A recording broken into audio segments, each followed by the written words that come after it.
morning, Jesus. Good morning, Jesus. Good morning, good morning.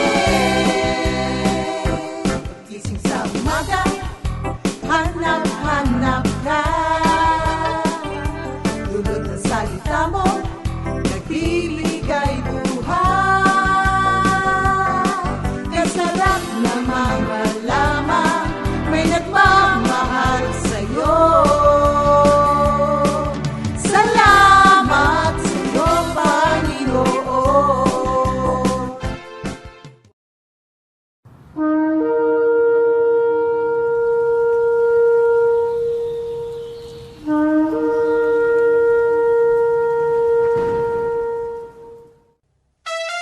Good morning, Jesus. Good morning, Jesus. Good morning, good morning. Gising sa umaga, hanap-hanap ka. Dulot ng salita mo, nagbibigay buhay. Kasarap na mga lamang, may nagmamahal sa'yo. Salamat sa'yo, Panginoon. Walang pagsubok na di mo kakayanin mo. Sa bawat panalangin, ikaw ay diringgin. Ayon sa kanyang pangako, di kanya iiwan.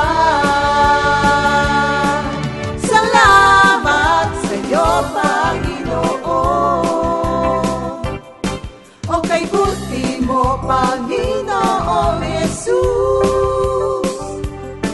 Kay ganda ng buhay kong taglay. Sa'yo lang ang papuri, sa'yo lang ang luwalhati.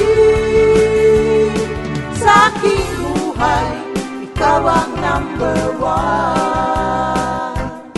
O kay buti mo, Panginoong Jesus. Kay ganda ng buhay kong taglay. Sa'yo lang ang papuri, sa'yo lang ang luwalhati. Sa aking buhay, ikaw ang number one. Sa aking buhay, ikaw ang number one. Sa aking buhay, ikaw ang number one.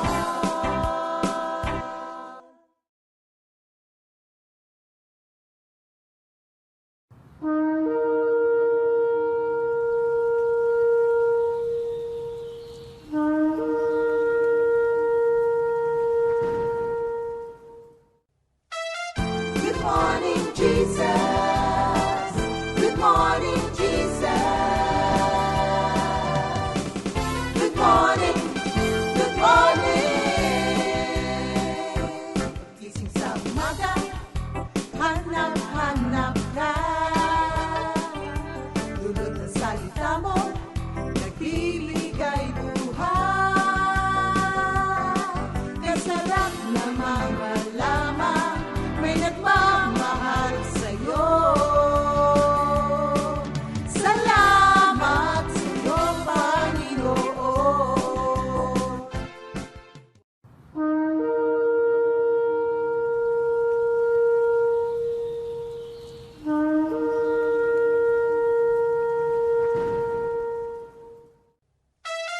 Good morning, Jesus. Good morning, Jesus. Good morning, good morning. Gising sa umaga, hanap-hanap ka. Dulot ng salita mo, nagbibigay buhay. Kasarap na mga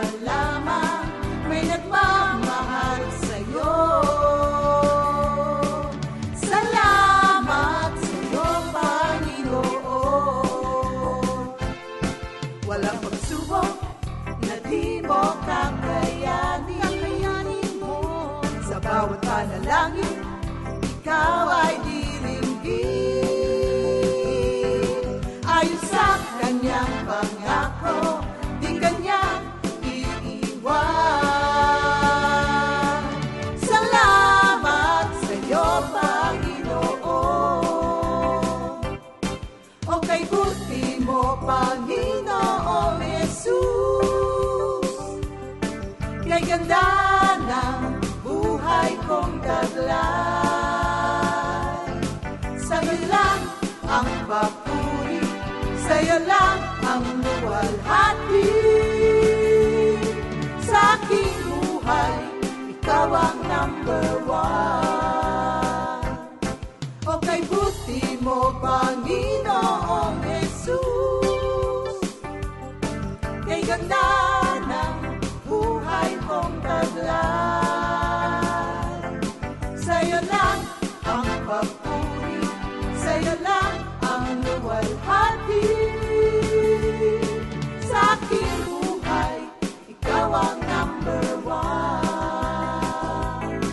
Sa aking buhay, ikaw ang number one. Sa aking buhay, ikaw ang number one.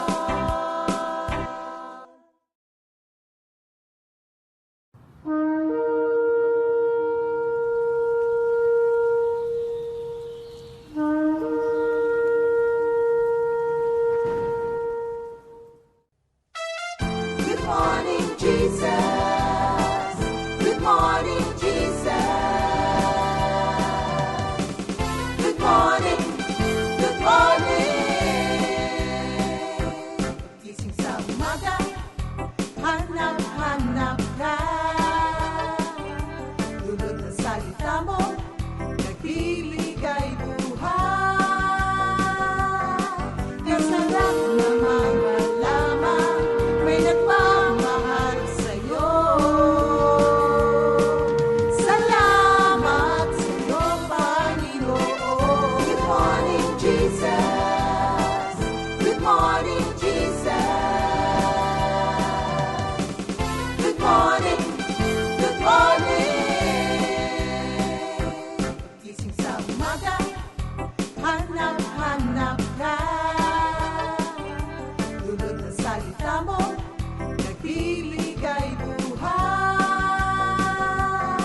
Kasarap na mga lamang, may nagmamahal sa'yo. Salamat sa'yo, Panginoon. Walang pagsubok na di mo kakayanin mo. Sa bawat panalangin, ikaw ay diringgin. Ayon sa kanyang pangako, di kanyang iiwan. Salamat sa iyo, Panginoon. O kay buti mo, Panginoong Jesus. Kay ganda ng buhay kong taglay. Sa'yo lang ang papuri, sa'yo lang ang luwalhati. Sa aking buhay, ikaw ang number one. O kay buti mo, Panginoong Jesus. Kay ganda ng buhay kong taglay. Sa'yo lang ang papuri, sa'yo lang ang luwalhati. Sa aking buhay, ikaw ang... Good morning, Jesus! Magandang umaga, mga kapatid. Panibagong araw na naman po na binigyan tayo ni Lord. Another opportunity po to be blessed sa pamamagitan po ng pakikinig ng salita ng Diyos. Magandang umaga. Nakikita niyo po, puro kami youth dito, mga kapatid. Good morning! Good morning po. Good morning po. Ayan, puro mga kabataan po ang kasama natin ngayon. Sige po, bago po ang lahat, tayo po'y mananalangin muna. Thank you, Lord. Hallelujah.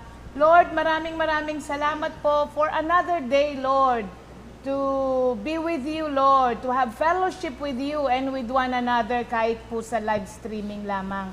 Maraming salamat po, Lord, sa palagi ang opportunity na binibigay niyo po sa amin para po kami ay mabless ng iyong salita. Sa umagang ito, Lord, kayo po ang manguna dito po sa morning devotion na aming gagawin, Lord. At gamitin niyo po kami lahat dito, lahat po nang uupo dito, Lord, para po ang salita mo, ang message mo, at ang mga guidelines mo for us this day, Lord, ay mapaabot namin sa aming mga kapatiran at magsilbi po itong pagpapala sa lahat ng mga makakarinig. Thank you, Lord. In Jesus' name we pray. Amen. Ayan. Thank you, Lord, mga kapatid. Pang ilang araw na ba tayo ngayon ng lockdown natin? Pang 50 plus day na ba? Pang medyo matagal-tagal na to mga kapatid, Pero kung tutuusin po, pagka inisip ninyo at may mga naglagay ng kung ilang araw na tayong lockdown, parang hindi naman po natin namalaya yun. Ewan ko lang po sa inyo mga kapatid Pero po dito sa amin, siguro po dahil everyday, ito naman talaga yung gawain namin, morning devotion, puro nag-aaral ng salita ng Diyos. So parang di naman po ganun katagal. So, kasi alam niyo po mga kapatid, ako po ay nag-aaral kaninang umaga. At ang napag-aralan ko, yung peace po kasi ay hindi naman siya nakukuha after ng storm sa buhay. Ang totoo. Kasi maraming mga tao naghihintay ng kapayapaan, naghihintay na matanggal yung takot. Sabi nila, mawawala din yan after the storm. Pero ang katotohanan po niyan, mga kapatid, yung peace na binibigay po sa atin ng Diyos ay na-experience natin even in the midst of the storm. Yun ang kakaiba sa mga Kristiyano. Kaya ito kahit na may lockdown tayo, may mga nababalitaan tayo sa mundo, yung peace na binibigay sa atin ng Diyos, hindi mo siya pwedeng i-discount Kumbaga, whether you like it or not, if you are a Christian, mga kapatid, because yung love ni Lord na nasa iyo, tinanggal lahat yung fear, nagsiset in yung kapayapaan Kaya alam ko, yung mga kapatid natin, ganun din pong nangyayari sa inyo araw-araw. Yan. Tanungin ko nga itong mga kabataan. Ano naman ang naging feeling nyo dito sa lockdown na to? Kasi di ba yung mga youth, mga aligaga lagi yan Gusto niyan lagi on the go Anong nangyari sa inyo dito sa lockdown naman? Si Angela. Ayan po. Sige lang. Meron yan. Yung experience po namin ngayong lockdown po dito. Yung prayer meeting po araw-araw, yung every 5 p.m. po. Iba't ibang workers po. Kasi bukod po sa pinapakain po nila kami ng Word of God, binubusog pa rin po nila kami physically po. Isang technique yun mga kapatid. Para yung mga kabataan sa bahay ninyo hindi mag-aligaga. Sabi niya, pakainin nyo ng pakainin. Si Maggie naman, marinig natin si Maggie. Ano po yung Anak ni Minister Arnold. Si Angela naman kay Pastor Simple. ayun yung experience ko po naman po dito sa lockdown. Ayun po, na-realize ko po na ginamit din po ni Lord yung lockdown na to para po yung sa bawat youth po dito kasi po 'di ba po, ginagamit po nila si Kuya SJ para po ginagamit po ni Lord si Kuya SJ para po ituruan po kami ng mga instrument na gusto po naming matutunan. So yung lockdown po hindi po nasasayang kasi nagagamit po namin to through matuto po kami ng isang talent or isang bagay na pwede namin i-offer kay God. So, Ayan. Alam niyo ba mga kapatid na maski sa time natin, kailangan may tithes tayo? Part of our time dapat po ay kay Lord. Kahit na 10% man lang sa 24 hours a day na binibigay, 10% man lamang nun, magamit po natin at maibigay in service of the Lord. Yun, maski sa time natin, dapat may tithes din po tayo. At yung mga kabataan dito ngayon, nakakapag-tithes sila. So, meron silang awitin na hinanda para sa atin. Sister Sally, kaninong request ito? Itong Sister Ami Hernandez. Ayan, request daw ito ni Sister Ami Hernandez.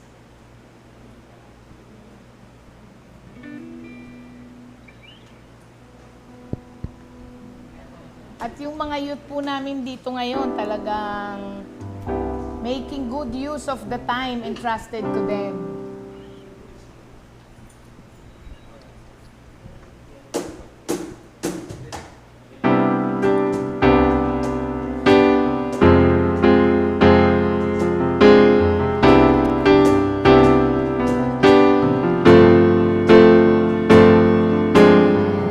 Buti mo sa buhay ko, Panginoon. Pag-ibig mo'y nararanasan bawat saglit. Wala na akong masasabi pa, kundi pasasalamat. Ang buhay ko'y iaalay sa'yo. Kay buti mo sa Panginoon, pasasalamat ang handog ko sa'yo. Kay buti mo, Panginoon, pasasalamat ang handog ko sa'yo.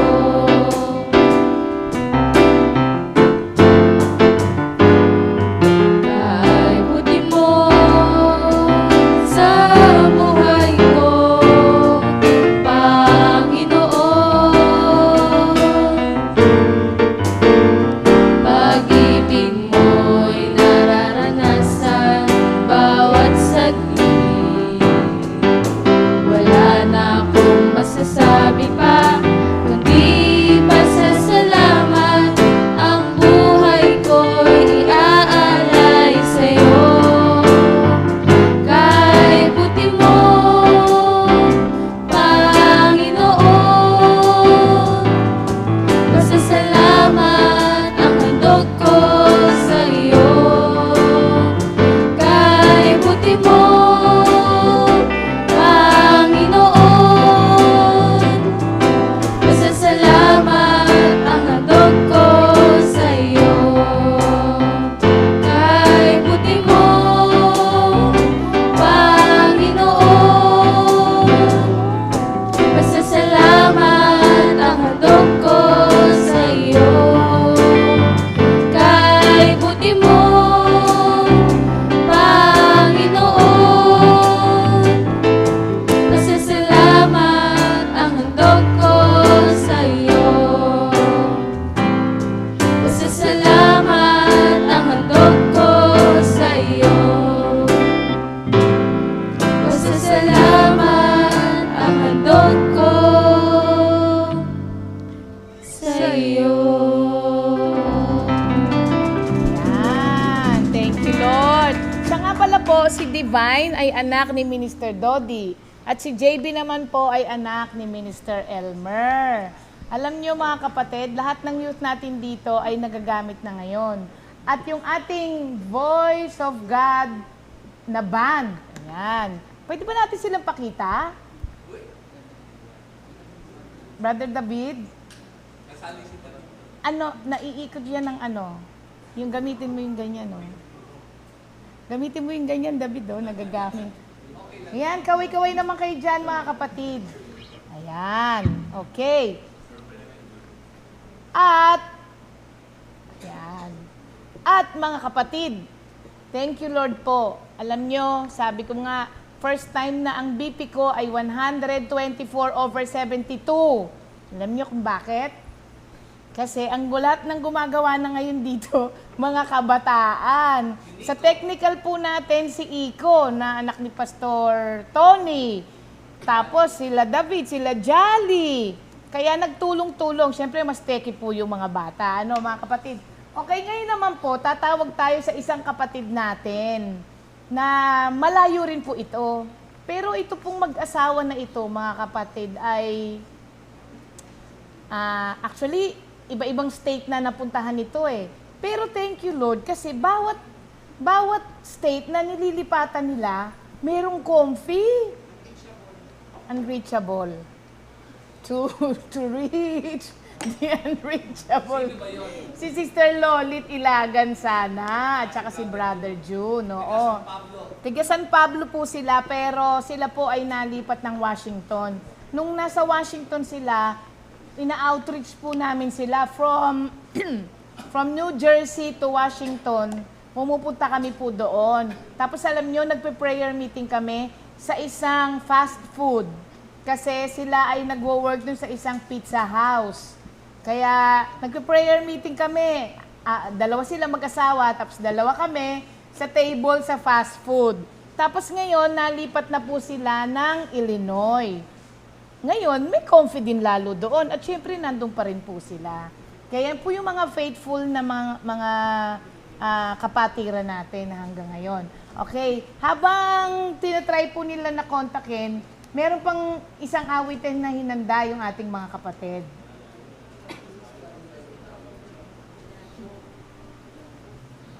Lahat po ng mga awitin na to galing po sa request nyo, mga kapatid, ha? Kaya mag-request po kayo.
kami, sagutin nyo naman kasi pinili namin kayo kasi namimiss na namin kayo, gusto namin kayong makita. Ngayon, try naman natin din ang isang kapatiran natin. Ta? Sige.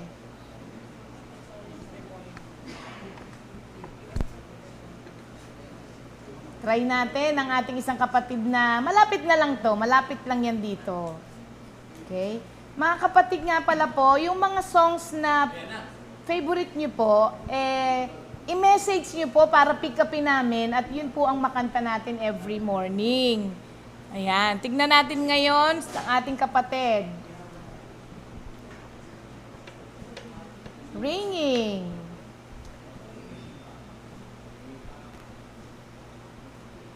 Yung mga songs nyo, again, mga kapatid, ha? Pumili po kayo dun sa mga awitin natin. Ayan. Magandang umaga sa mga taga San Pablo, habang hinihintay natin. Sa mga taga Confi, Illinois, Bulacan, Baguio. Mga kapatid natin sa taga Mendez, Calo, Nasugbu. Lahat sila ay nanonood palagi. At sa mga kamag-anak ko, yan, sa iba-ibang dako. Yung aking pinsan sa San Francisco, si ating Chona, nanonood pala. Ang mga aking mga angkan sa Pampanga, good morning po. Okay, wala siya? Okay. Habang hinihintay natin ulit, meron isa pang kanta na pin-repair yung ating Voice of God. Yan. Alam nyo, nakakaaliw itong mga bata. Ang galing. Kung pwede nga lang pong ima-manage ko to eh. Hindi, ako na. Ah? Si Kuya pala ang manager, naagaw ko daw yung mga talent niya. Yan na yung sa'yo. Okay na yan. Bukas may surprise na.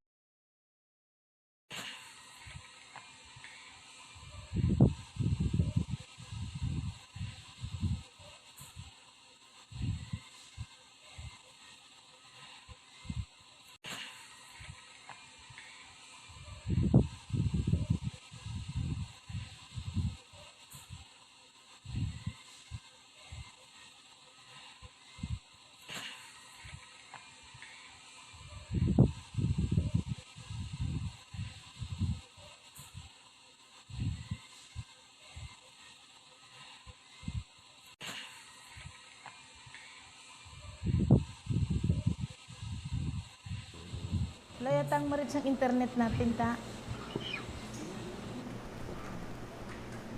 Okay lang? Next time na lang. Hindi na, okay na, next time na lang. Time na rin.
Problema o wala, patuloy pa rin itataas ang banal ng alampungan.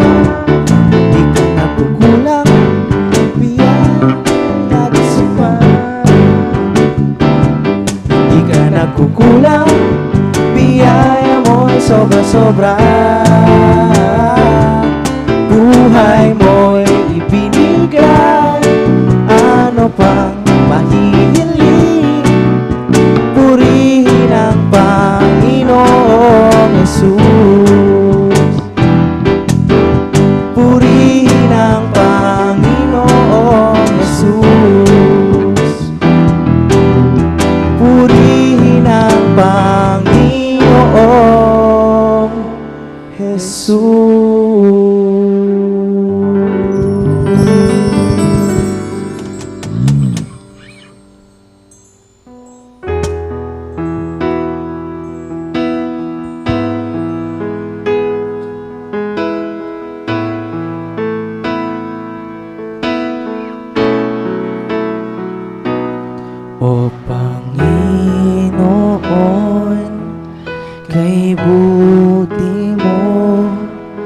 sa lahat ng panahon. Bawat saglit, bawat hibig, ako'y tinutugon. Wala nang ibang pang mas mahalaga, kundi ang sa'yo'y umasa. Pagkat ang iyong salita ay tunay at wagas.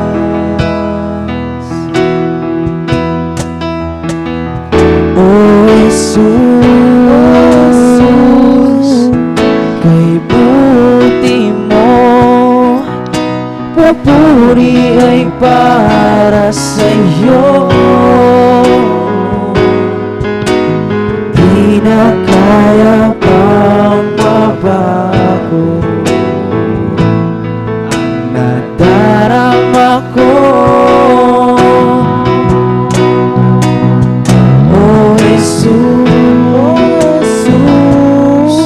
kay buti mo, papuri ay para sa'yo. Di na kaya pang mabago ang nadarama ko.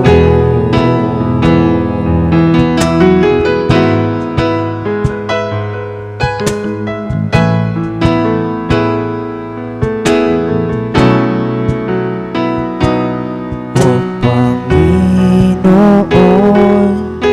kay buti mo, sa lahat ng panahon.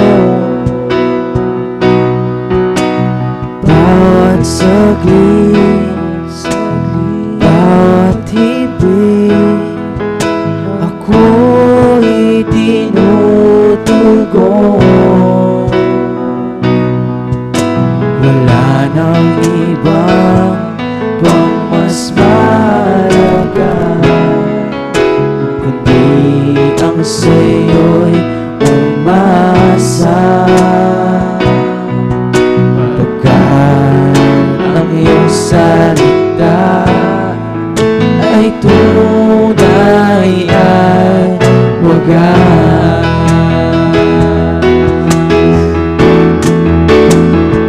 O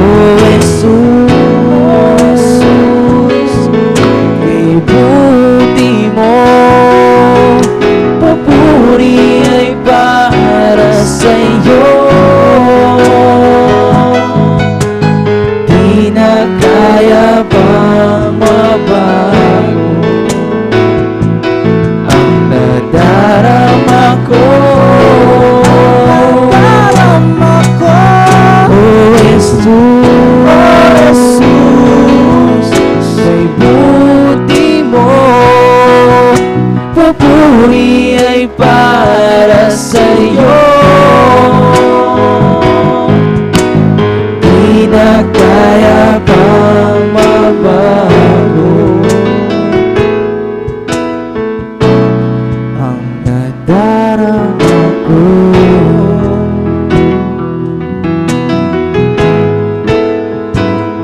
O Jesus,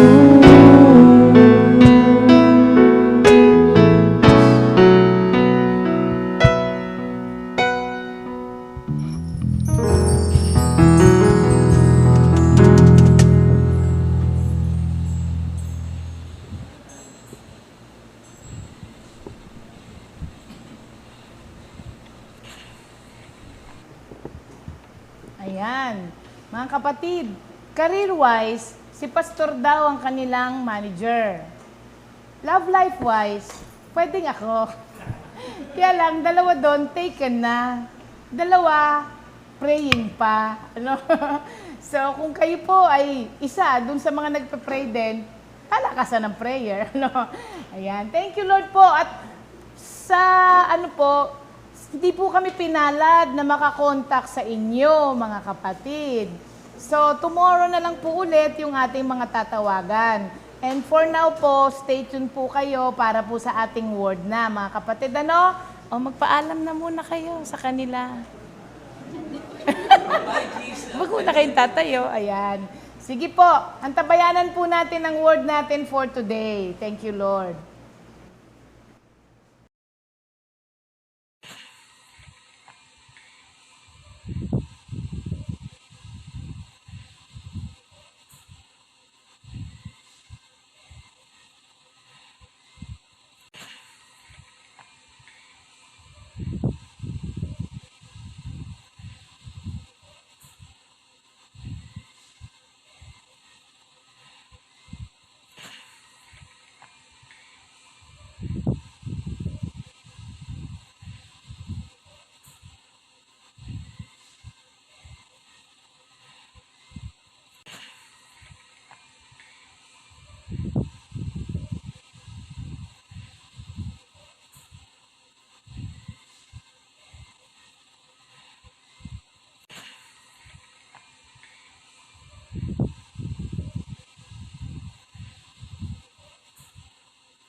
Beb, okay na tayo? Beb, okay na? Good morning, brothers and sisters. Good morning, Jesus. Ano, ha? Hallelujah, hallelujah, hallelujah. Oo, masaya kami dito, mga kapatid. Alam kong kayo rin ay masaya sa kanya-kanyang tahanan. Kasi stay home at nandyan si Lord lagi sa ating kanya-kanyang bahay. Alam kong Comfy Family ay nasa mabuting kalagayan, nasa presence of the Lord. Ano, ha?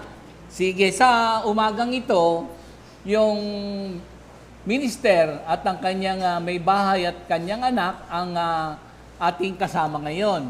So tawagin ko yung angkan. Tatlo na sila. Angkan ni Minister Otan. Ayan, ayan. Ano, ha? Sige.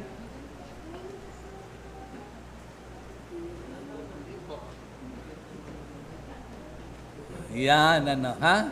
Ayan, ano, ha? Si Otan ay apo ng mami, ano, ha? Tan. Good morning po. Good morning, Jesus. At Ta. Ito yung isa. Ayan. Good morning, Jesus. Ayan, thank you, Lord, the opportunity na mapasama dito sa Good Morning, Jesus. Ayan, thank you, Lord. Ikaw daw, Sister Ana. Good morning, Jesus, mga kapatid. At alam ko na patuloy tayong pinoproteksyonan ng ating Panginoon. At salamat po sa umagang ito. At stay, mga kapatid, stay home po. Hello po. Hello. Good morning, Jesus po. Thank you, Lord po. Yan na. po kami. Kasama po kami ni Pastor Alex. Ayan, ano. So, Tan, yung tatay mo sa Amerika. Sa Amerika, ayan, binabati ko. Ayan, nanonood din sila ngayon. Yung mga angkan ko sa Bulacan, yung outreach na pinupuntahan namin, Maribeles, Bataan, Pampanga, Sambales. Ayan, binabati ko silang lahat. Ayan, nanonood sila. Kaya thank you, Lord. Ayan. Amen. Mga angkan ng mga Bartolome. Ayan. Thank you, Lord. Meron akong gustong itanong sa angkan o sa pamilying ito. Gugulatin ko si Minister Otan, hindi niya alam na itatanong ko to sa kanya eh.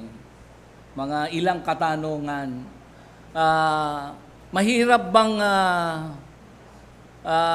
ano ba ang kalagayan ng bilang apo ng mami tapos ikaw ay naglilingkod? Meron bang marami ka bang pabor o Ayan. yung paglilingkod mo kay Lord na apo ka ng mami?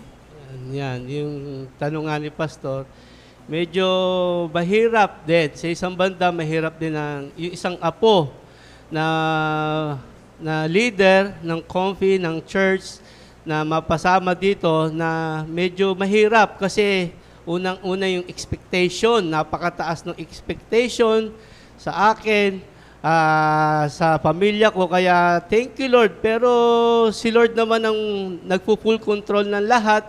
Basta gawin mo lang yung kalooban ng Diyos at kung ano man yung sa salita ng Diyos, ipamuhay lang. At kung ano man yung pinagagawa ng Panginoon, kung ano ginagawa ng lahat ng mga manggagawa, gagawin mo lang. At thank you, Lord naman, sa awat ng grasya ng Panginoon, nakakanatili pa rin dito sa ating community. Ayan. Marami ka bang mga privileges and favors? Yung sa totoo lang, yung privileges and favor, hindi ko na tinignan yon.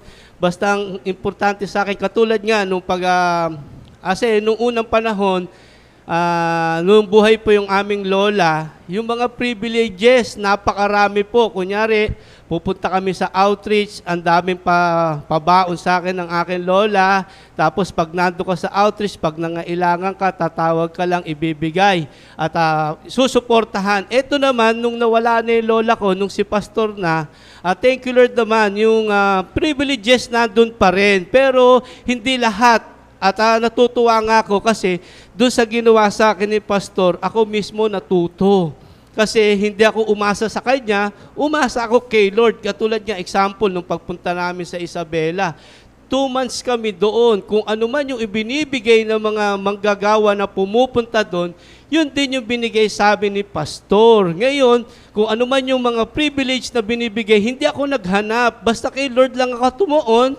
At kung ano man yung pinagagawa ni Lord sa aming mag-asawa, ginawampan na namin at hindi naman nagkulang si Lord. At nakakatuwa nga kasi doon kami nga na-realize namin, doon kami sa Isabela kami talagang nakita namin kung paano kumilos ang Diyos. Hindi tayo sa tao naglilingkod, hindi tayo hihingi natin yung favor ng tao. Ang Diyos ang hihingan natin. At thank you Lord, naka 2 months kami doon. Maganda naman yung naging progress doon. Ayan, si Ana kaya, paano kayang mapasama sa aming angkan? Thank you, Lord po. Tunay nga po na napakabuti ng Diyos dahil sa totoo lang po, nung una, parang, kasi si Sister Cora Calabon po at saka si Sister Choli Nanyar, sila po ay na kay Lord na, sila po yung mga mentor ko. Nung una po, sabi sa akin ni Mama Choli tsaka ni Mama Cora, nung boyfriend ko pa si Minister Otan, sabi niya, "Ano ba yan? Papasukin mo, mga Bartolome." Sabi niya ganon. Sabi ko, anong meron? Parang ganon. Tapos later on, nakakatuwa ang Panginoon kasi talagang sabi nga ni Minister Otan yung expectation. At salamat sa Panginoon dahil nakita ko sa Mami Ligaya kung paano ako tanggapin, hindi bilang isang, sabi nga manugang, itinuring din niya akong totoong anak. Kasi ang mami, lahat ng nasa Comfy, lahat yan anak ng Mami Ligaya. At nagpapasalamat ako sa Panginoon dahil naging bahagi ako at hanggang ngayon, sabi ko nga, habang buhay maglilingkod kami sa Panginoon, hindi lang bilay San Bartolome, kundi sabi nga mag-focus sa ating Panginoon at lahat ng kalooban at lahat ng pinagagawa ng ating Panginoon, awat grasya niya, makasunod kaming pamilya. At salamat sa clan ng Bartolome na ipinagkaloob sa akin dahil so much blessing po ang ibinigay ng ating Panginoon sa pamamagitan nila. Thank you, Lord. Amen, amen, amen. Alam niyo mga kapatid, nung unang panahon pa naman to, at ito'y learning experience sa akin at sa ministry ng Comfy. Nung araw, tagal na yon. Meron kasing ang tawag ng mga iba, mga Bartolome at manggagawa. Meron din na nung unang panahon, tagaloob at tagalabas.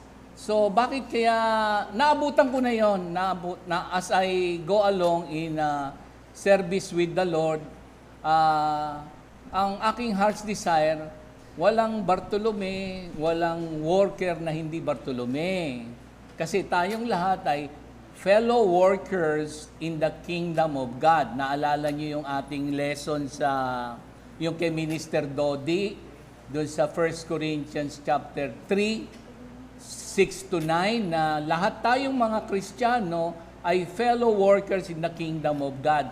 So gusto kong alisin sa pananaw ng mga nung araw na para bang merong mga kampo, tagaloob, tagalabas, kasi siyempre hindi mo maalis marahil ang tingin nila pagka tagaloob, ang daming mga pribilehiyo. O pagka nasa labas, kailangan mas parehas ang pribilehiyo.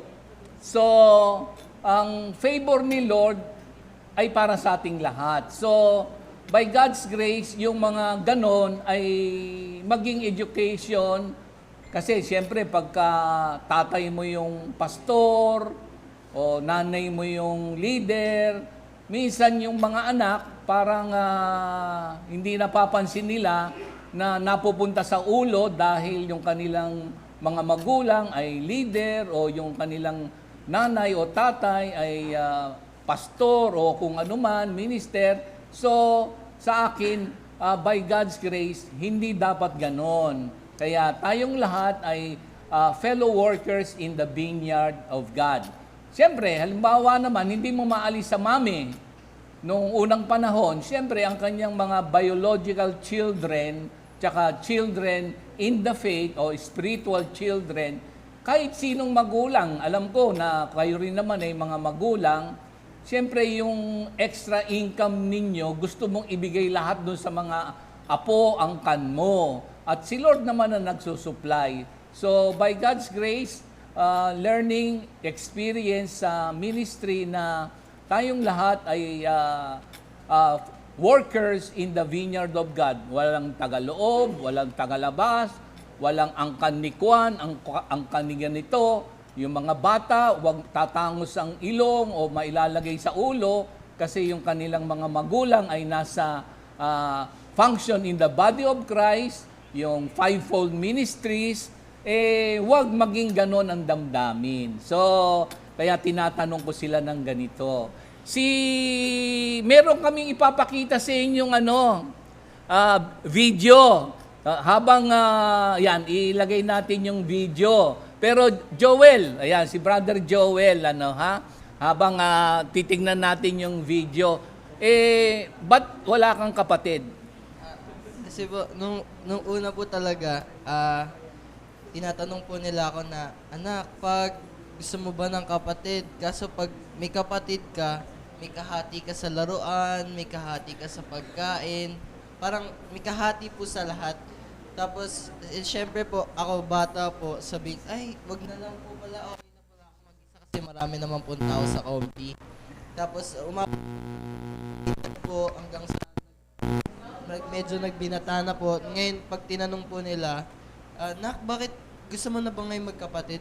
Opo, pwede na po Yung magkapatid. isa daw mic, nawawala daw yung mic. Ayan. O, sige, ito na. Ito na muna, mga kapatid. Ito si Joel, oh. Ang laki na, oh.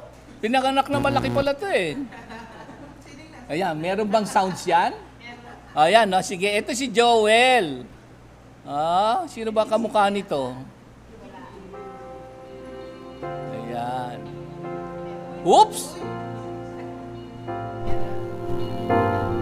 Oops!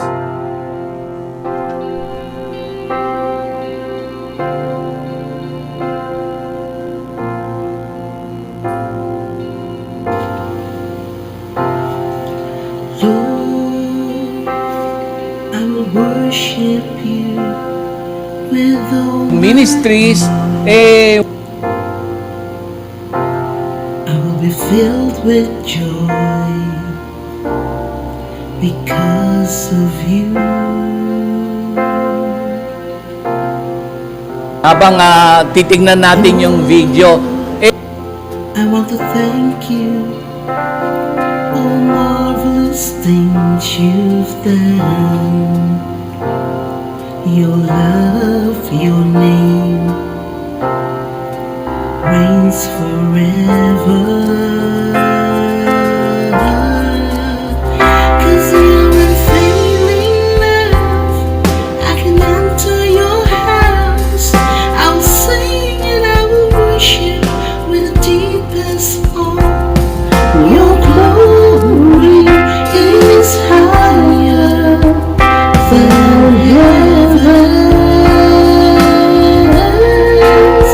'Cause you're unfailing love, I can enter your house. I will sing and I will worship with the deepest awe.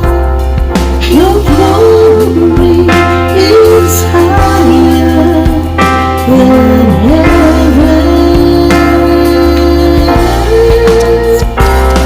Your name, your love, your promise, your word is true.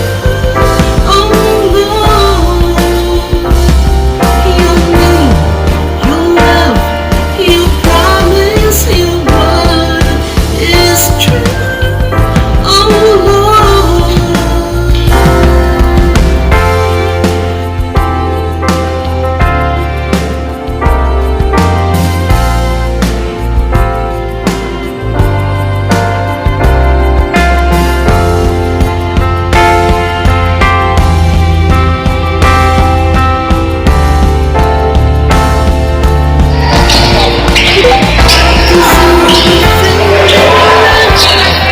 I can enter your house. I will sing and I will worship with the deepest awe. Your glory is higher than heavens. 'Cause you're unfailing love, I can enter your house. I will sing and I will worship with the deepest awe. Your glory is higher than heavens. 'Cause your glory is higher than heavens. Your glory is higher than heaven.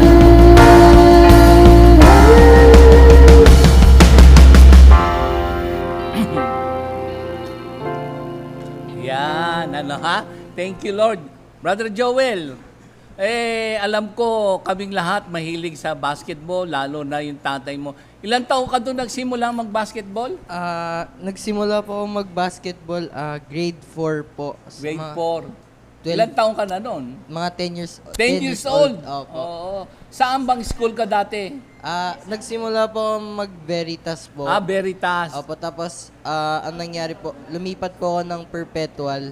Nag-try out po ako, tapos nung naging okay na po, nung nakapag-enroll na po, biglang nagkapalit po ng coach. Pag big school po kasi, pag nagpalit ng coach, pati players po kasama, kaya kasama po ako dun sa ano po. Kaya nung grade 7 and 8 po, pag grade 9 ko po, bumalik po ako sa Veritas. Tas, Nag-ano ba kayo? Ano pinakamataas na Nag-champion ba kayo? Hindi. Nag-champion po kami ng buong school sa Paranaque po. Buong school sa Parañaque. Anong school na yon? Nung Aranja na po. Aranja. Sino yung coach doon? Si Coach Cesar Babasa po. Yeah. Saan siya ngayon nagko-coach? Doon pa rin po sa Aranja pero ngayon po sa MPBL na po siya nagko-coach. MPBL. Opo, Bicol ano, ha? Volcanoes po. So yung buong Parañaque ang nag-champion yung school nyo? Opo. Tapos nag-represent, ano po kasi yun, private schools. Tapos pangalawa po, kalabanin po lahat ng public school sa Parañaque. Tapos sunod po ng NCR po, buong NCR po. Bali kami po nag-represent ng Parañaque. Parañaque nag-represent ng buong NCR? Opo, NCR po. Pagdating sa NCR, medyo... Ang nakalaban po namin Manila po ang representative po ng Manila that time po Shanghai Shek po. Magagaling? Ang pinakamaliit po nila 6'3" point guard po. 6'3". Meron ka daw nakalaban na black? Opo, Bata? Taga Angolia po siya. Nung sa naas ko naman po 'yun. Sa naas ko po kasi yung schools pwede pong mag-acquire ng mga foreigners po. Bali parang 6'7" po siya na negro po. Black, Kaya, oo. Black po, Angola po. Oo. Pero sa ministry, ilang taong ka nung tumutugtog? Nung nagsimula po tumugtog, siguro po mga 8 years old 8 years old? Opo. Anong hawak mong instrumento? Nung una po talaga, bass po talaga yung yung hawak ko po. Kasi po may yung banda po dati, yung Timothy Teens po sila, Gabi pa po yun po yung kasabay. Bass ang hawak mo. Oo. Meron kang word at meron kang gustong awitin kay Lord, hindi ba? Opo. Ayan. Sige, ano yung word mo? Ay, yung John 15:7 po. Ano pa sabi doon? If you remain in me and my words remain in you, ask for anything and you shall have it po. Ayan. Meron kang gustong awitin kay Lord? Ayan. Opo, Ito na, inaayos na ni Minister Arnold. So habang inaayos ni Minister Arnold, tanungin ko naman si Sister Ana, yung iyong word kay Lord, paano ka bang napunta rito? So habang inaayos ni Joel dyan. Opo.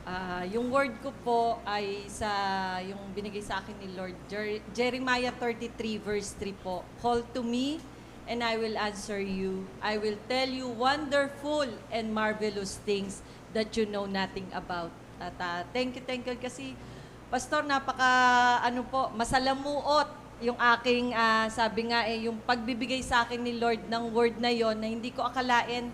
Kasi po nung time na yon, Pastor, 1995 po, nung ako ay napunta sa Comfy, dalaga pa po. Tapos 1997, ito po yung, sabi ko, Pastor, parang hindi ko alam kung ba't yun yung word. Kasi po nangyari alam ko naman yung mga worker, mga natatandaan pa. Ako po yung nag-share noong 1997 na yung aking kapatid nabangga ng bus. At thank you Lord po, sabi ko talagang yung word na yon. Nung dinadala po namin kasi ng ambulance, Pastor, si Brother Rex, nabangga po siya ng bus, lumaki po ng ganun kalaki yung ulo niya. So talagang sabi namin wala na. Ang kasama ko pa po nun, si Sister Almira at si Sister Mana. Ang sabi parang alam mo yung naririnig mo, tawag ka kay Lord, tawag ka kay Lord. Tapos, kita ko yung kapatid ko nakahandusay na sa ambulance. Sabi ko, hindi ko alam kung ano yun, basta tawag ka kay Lord, tawag ka kay Lord. Tapos, tinanong ko si Sister Almira, pagkatapos ng mga accident, yung mga situation na yon, sabi ko, Sister Almira, meron bang sa Bible na tawag ka sa akin.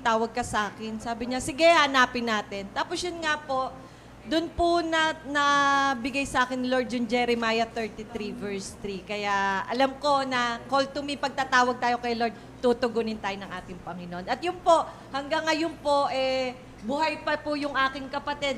Way back 1997 po yun. At salamat sabi nga answered prayer lagi ng Panginoon. Ayan, mga kapatid, napakahalaga nung Jeremiah 33:3 na call unto me and I will answer you and I will show you things that you know nothing about.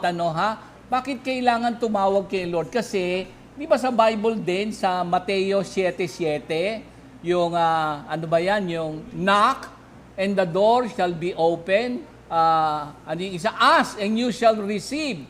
Knock and you shall, seek and you will find. Knock and the door shall be open. Tsaka ano yung isa?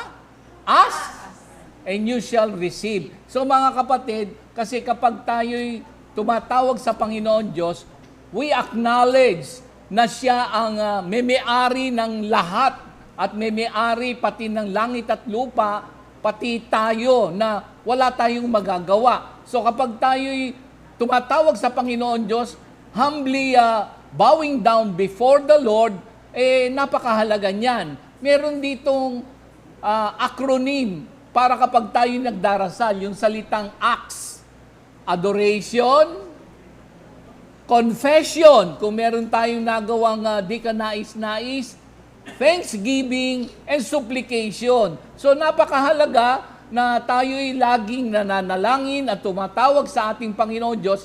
Ito'y pagpapakumbaba na wala tayong magagawa and we need our Savior, we need God. And we acknowledge that without Him, hindi natin kaya anuman. Kaya napakahalaga na tawag tayo kay Lord. Kung meron ka mang mga pangangailangan, adoration, confession, thanksgiving, then supplication. Ha? O ito na yung awitin ni Brother Joel na hango sa John 15:7 na if you remain in me and my words remain in you, ask for anything and you shall have it.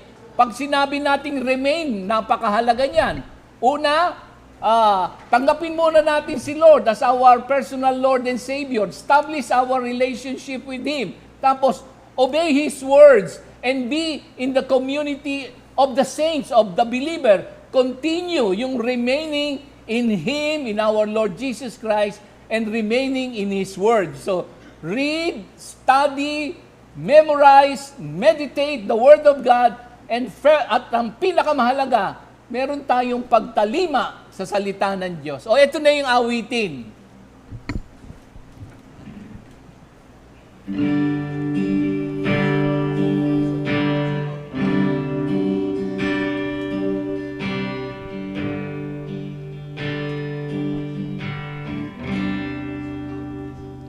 Hindi ako mangangamba pagkat kasama kita. Hindi ako matatakot, ikaw ang aking kagapay. Pangako mo'y tinutupad, salita mo'y maaasahan. Pagkasa ko, tanging ikaw, Panginoon. Sabay. Hindi ako mangangamba pagkat kasama kita.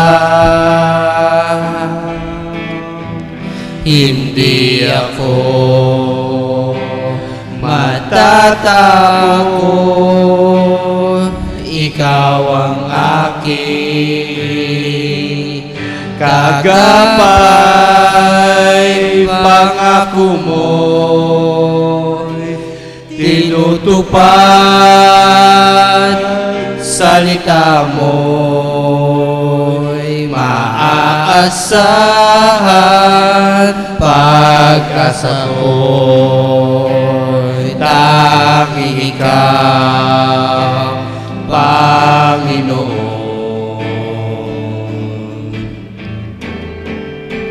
Sabi ni Jesus,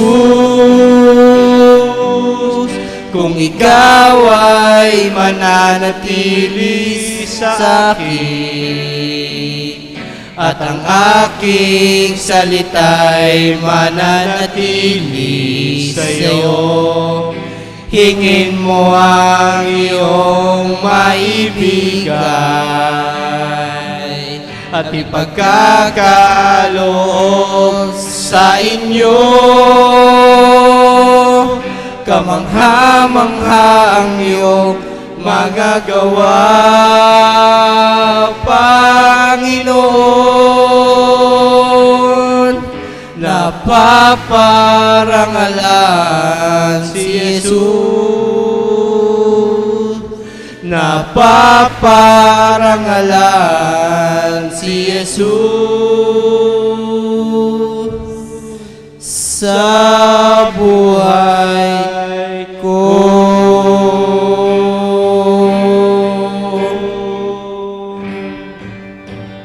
Thank you, Lord. Salamat. Thank you, Lord. Thank you, Jesus. Malaki na si Brother Joel at nasa music ministry.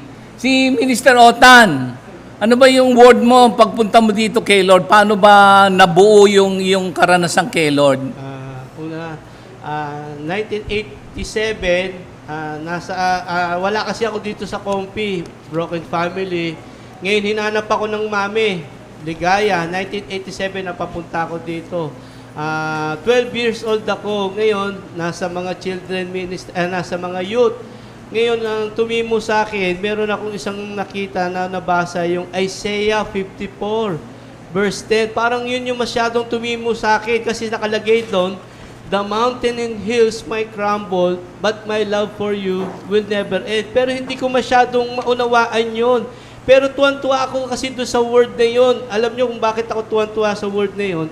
Kasi lahat ng mga naligawan ko nung araw, kung sino man sila, lahat ng naligawan ko, lahat yun, binigay ko yung scripture na yun.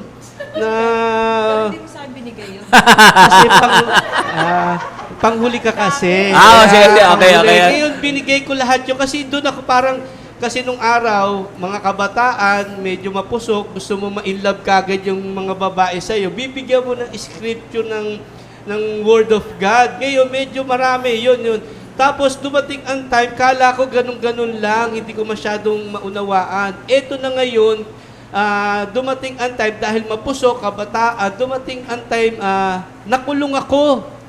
Nung nakulong ako, biglang bumalik uli yung word ni Lord. Nasabi doon, the mountain and hills might crumble, but my love for you will never end. Samantalang nandun ako sa sitwasyon na parang guho na yung mundo ko kasi yung mga pinapangarap ko, yung gusto kong gawin sa buhay. Ngayon, hindi na mangyayari yun kasi una sa lahat, ang naging kaso ko, ang sentence sa akin, death penalty.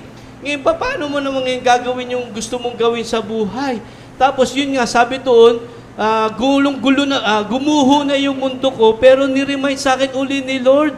Doon sa Isaiah 54, sabi doon, the mountain and hills might crumble, but my love for you will never end. Tapos, nung na-remind sa akin, ang pag-ibig ni Lord sa akin hindi magbabago. Kaya sabi ko, Lord, mula ngayon, maglilingkod na ako sa iyo. Kung palalabasin mo ko, kung mabibigyan mo pa ako ng pagkakataon na makalabas, maglilingkod ako sa iyo at talagang gagawin ko yung kung ano man ang nais yung paggawa. At kung ano yung papangako ko sa iyo, awat grasya ay magampanan ko. Kaya thank you, Lord. At hanggang ngayon, thank you, Lord, yung kaso ko nawala na. Tapos binigyan uli ako ng panibagong buhay, kaya nagkaroon ako ng pamilya. Kaya yung word na binigay sa akin na tayo, sa akin, sabi doon, gumuuma ng mga bundok at mga burol kahit anumang pagsubok na dadaanan natin, kung anumang sitwasyon anong nangyayari sa buhay natin, tandaan natin, mayroong nagmamahal sa atin. Ang ating Panginoon.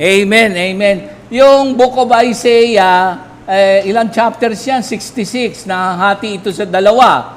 Yung 1 hanggang 39 speaks about God's judgment sa kasalanan ng Judah at Israel, judgment dun sa heathen country at heathen world. At yung from 39 hanggang 66 naman, it speaks about God's comfort.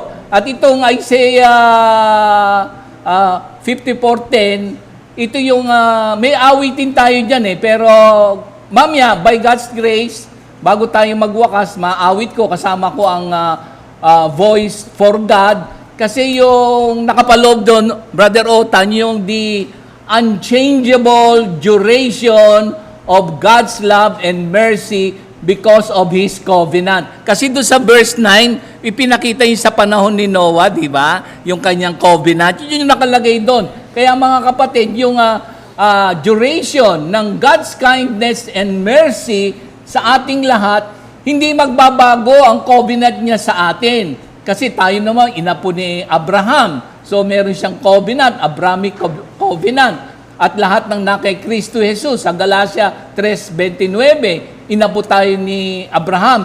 Kaya yung covenant niya, pangako niya, ay hindi nagbabago. At itong book of Isaiah, ito'y prose and poetry and personification. Prose and poetry and personification. At andyan din yung prediction, prophecy. At ang keyword dito, ang daming keywords dito. Nandyan yung Isaiah 9:6, 7:14, pero merong isang keyword na paborito ko dito at paborito lahat ng Kristiyano. Dito sa 53 verse 5, "But He was pierced for our rebellion, crushed for our sins. He was beaten so we could be whole.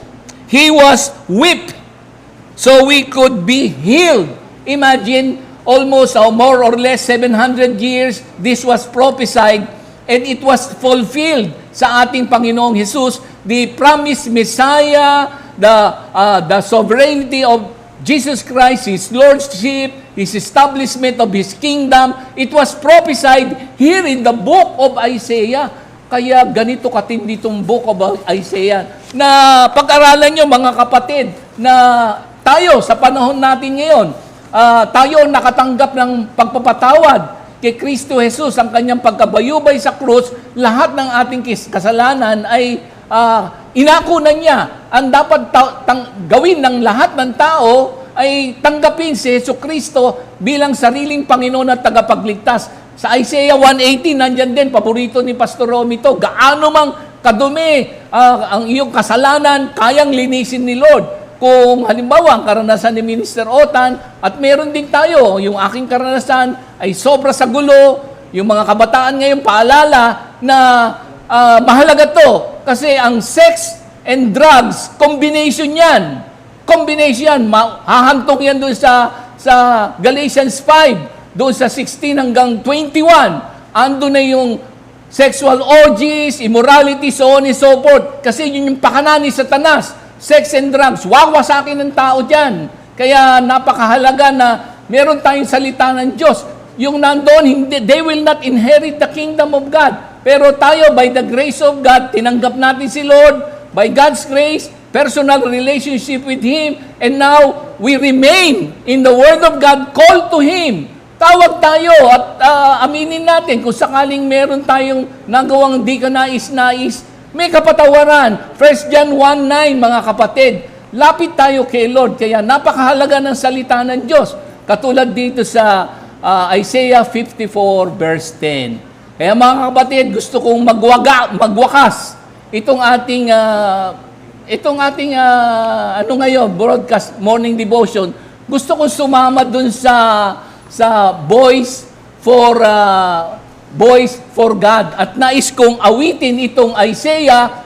Awitin namin, Isaiah 54 verse 10. May awitin tayo dyan. At napakarami. Ang napakaraming awitin dyan. Halimbawa, sa Isaiah 54 verse 10, di ba? Ang hindi nagmamaliw na pag-ibig ni Yahweh, ang daming kanta dyan. Pero itong Isaiah 54:10, gusto kong awitin at tayo'y pangwakas na panalangin na rin. Sasama ko dito sa mga banda. Ayan, amen. Thank you, Lord. God bless. Ayan. Batin. And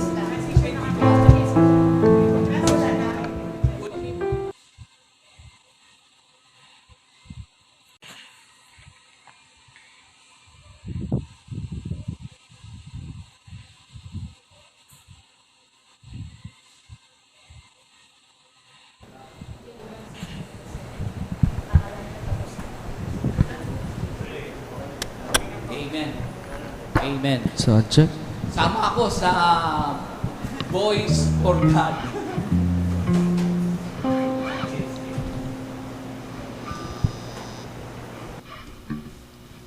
Amen.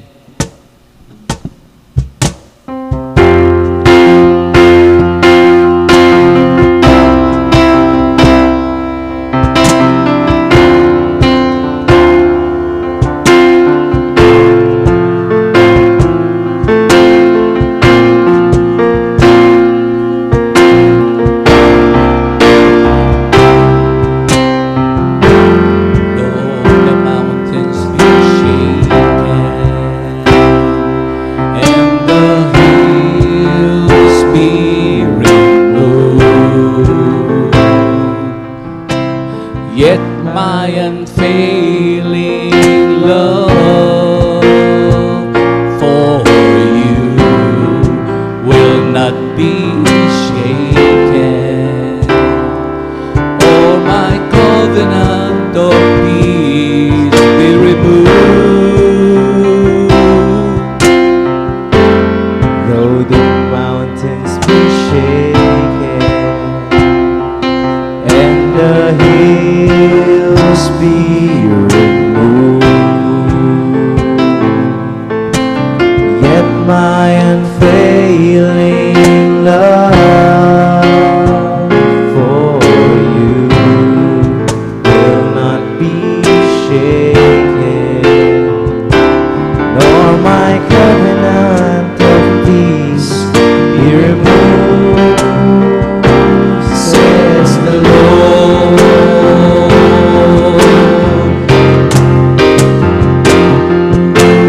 Who is like the Lord? There is none like you. Nothing can compare with you. For there is none like you. Who is like the Lord? There is none like you. Nothing can compare with you. For there is none Like you, For there is none, there is none, for there is none like you.